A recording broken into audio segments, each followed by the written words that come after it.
Le soleil du matin venait à peine de se lever sur les collines escarpées du nord-est du Brésil, peignant le ciel de nuances d'or et de rose. Dans le petit village de Simbre, l'air était frais, mais la promesse d'une journée chaude persistait. Les maisons étaient petites et simples, dispersées le long de sentiers poussiéreux où des enfants aux pieds nus jouaient et où les poules picoraient le sol. La vie ici était dure. La plupart des familles vivaient de la terre, plantant des haricots et du maïs, priant pour la pluie dans un lieu où la sécheresse était une menace constante. Nous étions en 1936 et Simbre était un coin isolé de l'état de Pernambuco. Les gens étaient très unis, liés par les liens familiaux, le travail acharné et une foi catholique profonde, transmise de génération en génération. Dans leur maison, de petites croix en bois étaient accrochées au mur et des images de la Vierge Marie se trouvaient dans de simples autels. Pour les habitants de Simbre, Marie n'était pas une figure lointaine. Elle était une mère qui écoutait, une protectrice qui prenait soin de ses enfants. Mais la vie dans la région portait aussi ses ombres. Les récits des cangaceiros, des bandits armés qui parcouraient la campagne, maintenaient les familles sur le qui-vive. Le plus redouté de tous était l'Ampiao, un nom prononcé à voix basse. Les fermiers savaient que le danger pouvait surgir des collines à tout moment. C'était un monde où la foi n'était pas seulement une tradition, c'était une bouée de sauvetage. Comme petit, merci de nous rejoindre aujourd'hui. Nous offrons un moment de bénédiction partagée. Commentez avec le mot foi si vous êtes ouvert à recevoir une pensée finale spéciale. Et s'il vous plaît, appuyez sur j'aime si vous appréciez ce moment. Et puis, un matin doux, deux jeunes filles de ce modeste village, Maria da Luz, âgée de 13 ans, et son amie Maria da Conceição, 16 ans, allaient voir quelque chose qui changerait leur vie à jamais. Elles ne cherchaient pas de miracle, mais c'est là, sur le flanc de la montagne, qu'elles verraient une femme comme nulle autre, baignée de lumière. Le matin du 6 août 1936 commença comme tant d'autres à Simbre. Le soleil venait à peine de se lever lorsque Maria da Luz, âgée de seulement 13 ans, partit avec son amie Maria da Conceição, qui en avait 16. Les deux jeunes filles, portant de petits sacs, marchaient pieds nus sur un sentier étroit en direction des pentes de la montagne. Leur tâche ce jour-là était de ramasser des graines de ricin, un travail humble mais nécessaire pour aider leur famille. La montée était raide par endroits, avec des rochers saillants et des buissons épineux qui leur égratignaient les jambes. Alors qu'elles marchaient, les jeunes filles parlaient doucement, mais sous leurs mots se cachait une peur partagée. Depuis des semaines, des rumeurs circulaient selon lesquelles l'Ampiao, le redoutable cangaceiro, se trouvait dans la région avec sa bande de hors-la-loi. Maria da Luz s'arrêta, scrutant l'horizon. « Et si l'Ampiao nous trouvait ici ?» murmura-t-elle, la voix tremblante. Son amie essaya d'être courageuse. « S'il vient, Notre-Dame nous aidera. » Elles continuèrent à marcher. Puis, sans crier gare, quelque chose les fit s'arrêter. Devant elles, sur un rebord de rocher, se tenait une femme comme elle n'en avait jamais vue. Elle était vêtue de blanc, son manteau bordé d'un bleu délicat. La lumière semblait émaner d'elle, non pas dure comme le soleil de midi, mais douce, comme si elle venait du ciel lui-même. Dans ses bras, elle berçait un petit enfant, son visage serein, ses yeux brillants. Rassemblant son courage, Maria da Luz fit un pas en avant. « Qui êtes-vous » demanda-t-elle. La réponse de la femme fut simple, « Je suis la grâce ». Ce n'est que plus tard que les jeunes filles comprendraient qu'il s'agissait de la Vierge Marie tenant son fils. À cet instant, ce seul nom remplit leur cœur d'une paix qu'elles ne pouvaient expliquer. La dame leur parla d'une voix calme et claire.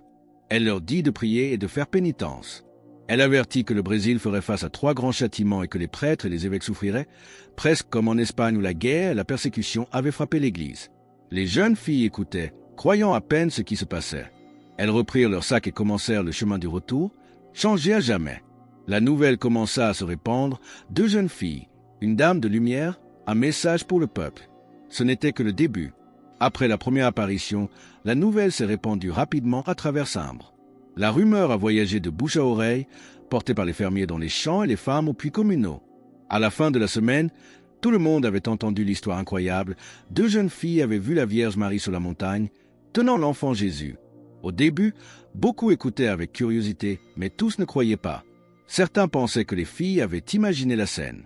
D'autres, cependant, ont senti un émoi dans leur cœur, se demandant si Dieu n'avait pas choisi ce lieu reculé pour quelque chose d'extraordinaire. En quelques jours, les gens ont commencé à gravir la même pente, espérant apercevoir eux-mêmes la dame. Les jeunes filles ont bientôt connu d'autres apparitions.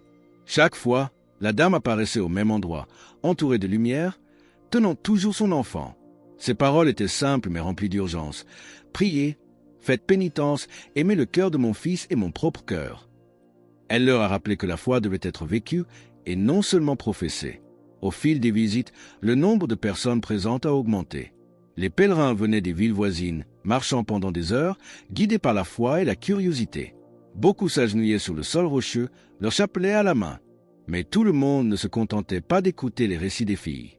Certains des visiteurs les plus sceptiques ont commencé à exiger une preuve, un signe du ciel qui confirmerait la vérité des apparitions. Les jeunes filles, réticentes mais obéissantes, ont transmis ces demandes à la dame lors d'une de ces visites. Le 9 août, la dame n'a donné aucune réponse. Mais le lendemain, quelque chose que personne ne pouvait nier se produit, un signe qui allait transformer le doute de beaucoup en une foi ardente. D'une parcelle de roche qui avait toujours été complètement sèche, un filet d'eau a commencé à couler. Au début, ce n'était qu'un petit ruisseau, mais il est vite devenu plus fort, clair et froid. Les gens se sont rassemblés, émerveillés, trempant leurs mains dedans, le goûtant. Certains ont rempli des bouteilles pour les ramener chez eux. La nouvelle s'est répandue que l'eau apportait la guérison et, au fil du temps, des récits de malades s'améliorant après l'avoir bu ont commencé à circuler. Puis un autre prodige est apparu. Dans la pierre près du site des apparitions, les gens ont remarqué 2 empreintes étranges. L'une avait la taille d'un pied d'adulte, l'autre, beaucoup plus petite, ressemblait à celle d'un enfant. Les pèlerins ont murmuré qu'il s'agissait des empreintes de la Vierge et de l'enfant Jésus, laissées comme une marque permanente de leur présence.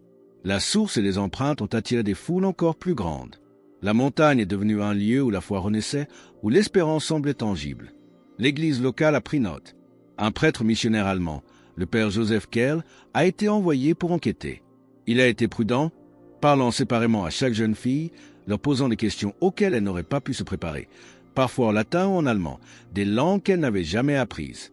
Les réponses sont venues rapidement, sans hésitation. Le père Kerl est reparti convaincu que les événements étaient authentiques. Si vous croyez en la puissance des signes de Dieu, partagez « Amen » dans les commentaires ci-dessous. Les apparitions se poursuivront pendant des mois, chaque visite renforçant le même message.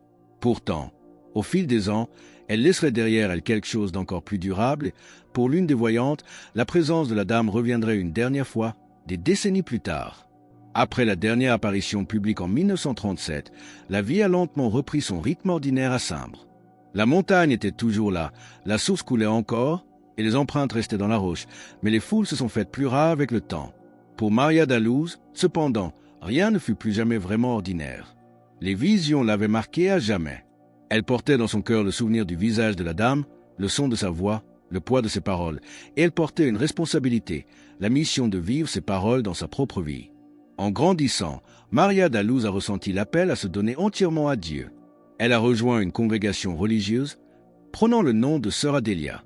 La vie au couvent était calme et disciplinée, remplie de prières, de travail et de service. Elle n'a jamais cherché à attirer l'attention sur ce qui s'était passé à Sambre.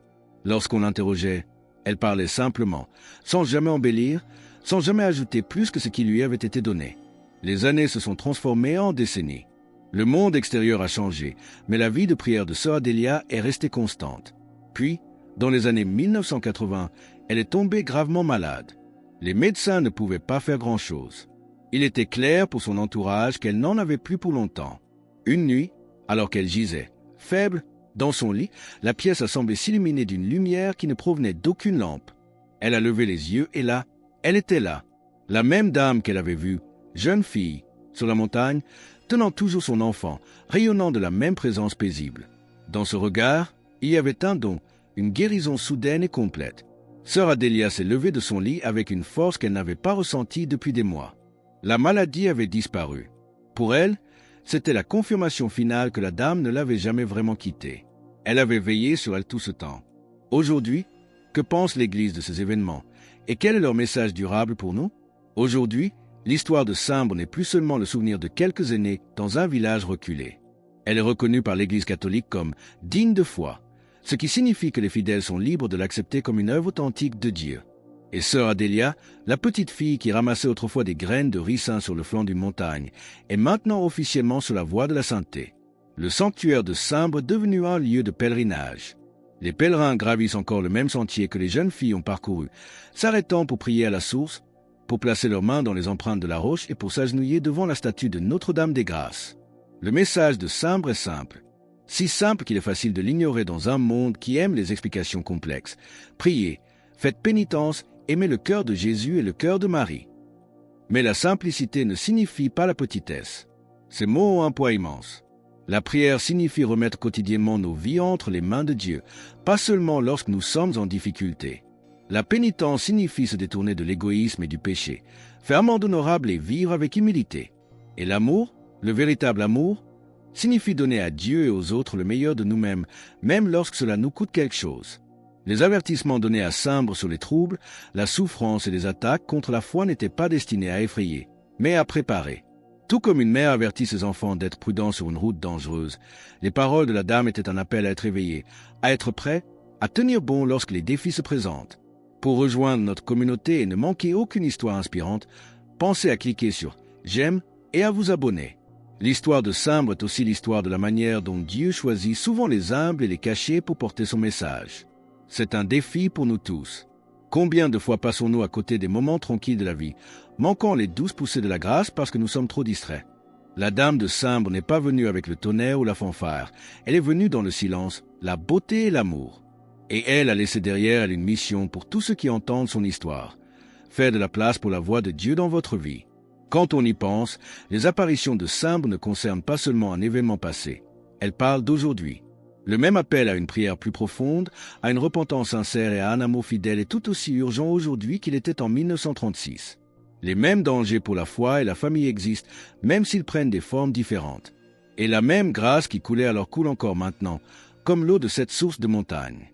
Alors que le soleil se couche sur les collines de Pernambuco, des pèlerins se rassemblent encore au sanctuaire.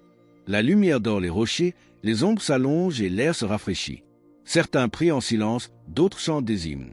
Tous portent dans leur cœur l'espoir que la dame de Sambre intercédera pour eux, que son fils les bénira et qu'ils auront, eux aussi, le courage de vivre le message qu'elle a donné.